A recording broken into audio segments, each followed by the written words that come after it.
Bonjour à toutes, bonjour à tous, j'espère que vous allez tous et toutes bien.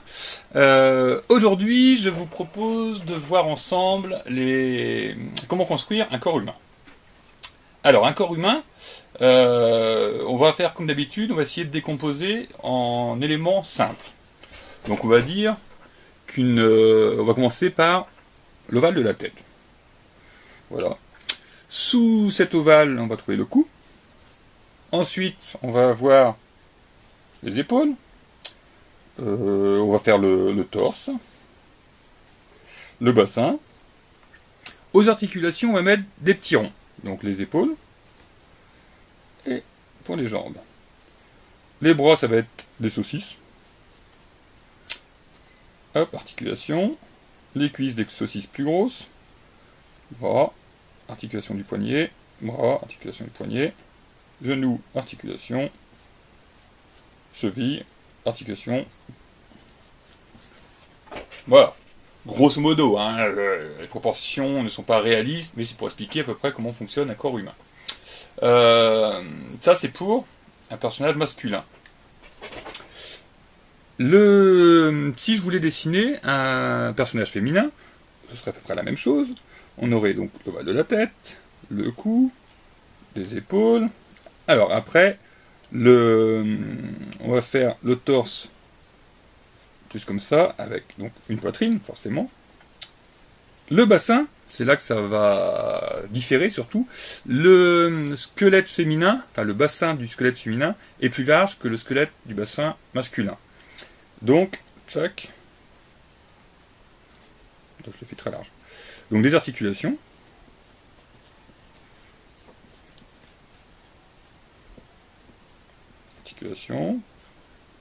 Hop, cuisse, genou, cheville.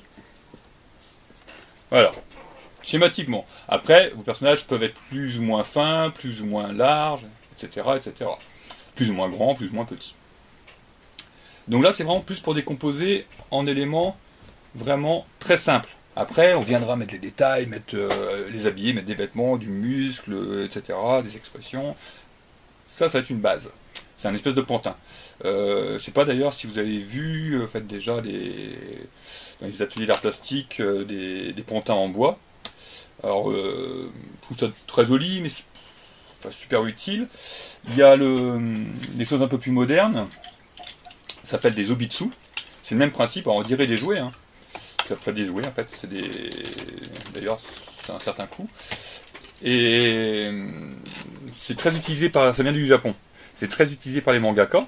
Donc les mangaka étant les dessinateurs, dessinatrices de manga. Et les proportions et les articulations sont plus réalistes. Donc voilà, ça peut permettre de voir un peu comment fonctionne un corps humain. J'avoue que je m'en sers très peu. Je trouve ça rigolo, ça décore mon atelier, enfin quand mon atelier sera fini. Vaut mieux demander à un proche, un frère, une sœur, des parents, un ami, une amie, etc., de poser.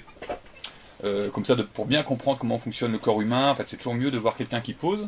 Et si vous êtes tout seul, eh ben, de vous mettre devant une glace ou d'observer votre corps. Voilà. Comme ça, on voit vraiment comment fonctionne un muscle, comment fonctionne le corps, etc. Moi, je pense que si je me filmais pendant que je dessine, je prends des positions toujours un peu bizarres, quoi. Si je dois dessiner quelqu'un qui donne un coup de poing, je vais aller voir comment ça fait, etc. Donc, faut pas avoir peur du ridicule. Faut voilà, poser et s'observer. La première qualité d'un dessinateur, d'une dessinatrice, c'est vraiment d'observer la réalité. Donc, revenons sur ces proportions. Donc, si on veut des proportions plus académiques, plus réalistes, il y a un rapport de taille. On va prendre le rapport de taille, ça va être la tête. Il faut savoir que le corps humain comporte 8 longueurs de tête qui incluent la tête elle-même. Je vais faire un dessin, ça sera plus clair. Donc on va compter une hauteur, 2, 3, 4, 5, 6, 7, 8. Ça rentre dans mon cadre, oui, parfait. Voilà. Et le corps humain est large, en moyenne toujours, hein, le corps humain est large de 2 têtes. Donc là on va faire 1, 2. Donc, ma tête, ça va toujours être un ovale. Ensuite, je vais toujours avoir mon cou, mes épaules. L'entrejambe va indiquer la moitié du corps. Donc la moitié du corps sera ici. Ma taille va être là. Hop, donc toujours le bassin. Hop. Le bras, en fait, la moitié du bras va être à ce niveau-là, au 3. Hop. La jambe va être... Le genou, pardon. Le genou va arriver au 6. Hop.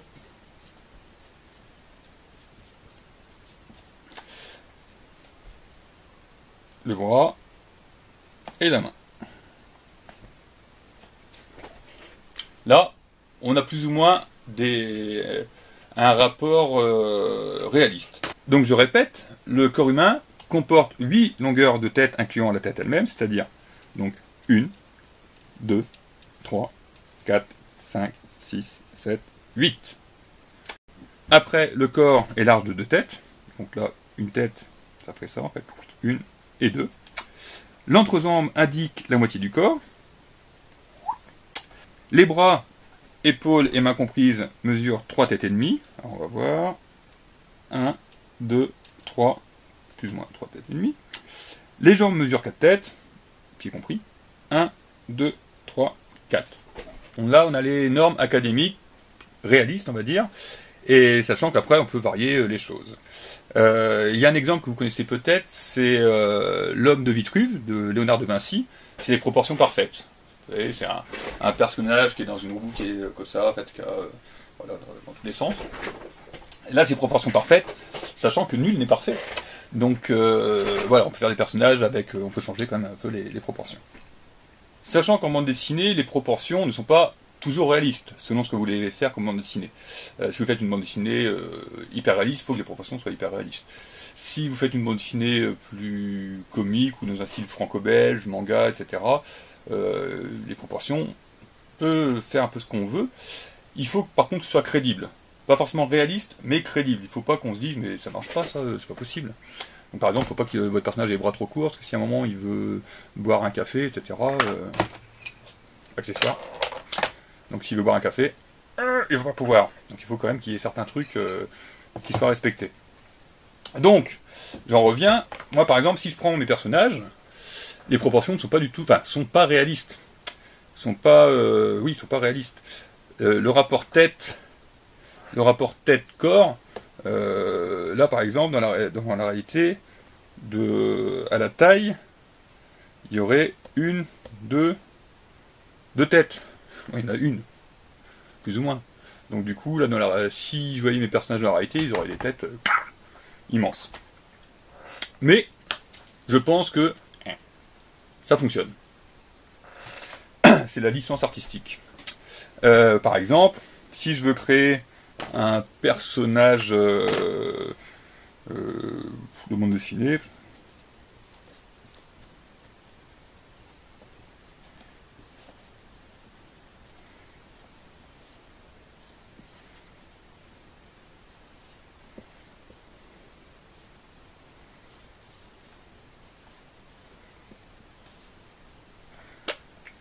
peut très bien être comme ça. Il fait la même taille que mon personnage, mais les proportions ne sont pas exactement les mêmes. Voilà, tout est possible. C'est bande dessinée, en fait, tout est possible. Il faut savoir, par contre, si je fais une bande dessinée hyper réaliste et que je dessine cette chose, ça ne sera pas crédible. Voilà. Après, quand on veut animer ce pantin, parce que là, donc, c'est le personnage, il pose, mais si je souhaite l'animer, je vais partir de la même chose, je vais partir maintenant du squelette. Si je veux faire par exemple un personnage qui court, je vais dessiner l'ovale, je vais essayer de dessiner le mouvement.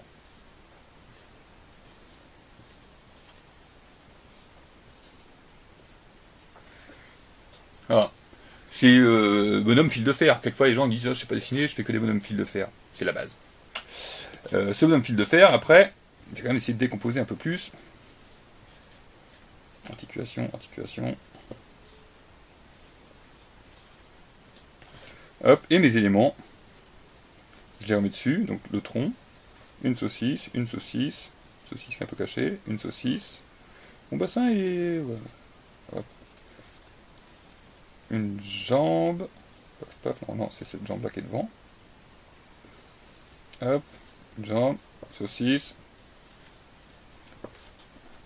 hop.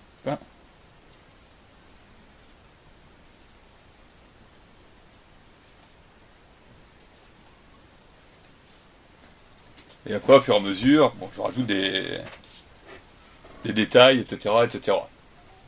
On part vraiment d'une chose simple, d'abord le squelette, on rajoute un peu de matière, tac, tac, donc les muscles, etc. Après des vêtements, les détails. Voilà. On part vraiment tout le temps du simple pour aller petit à petit vers le compliqué. Voilà, j'espère que vous avez pu apprendre certaines choses. Je vous souhaite une belle journée et surtout portez-vous bien. Ciao!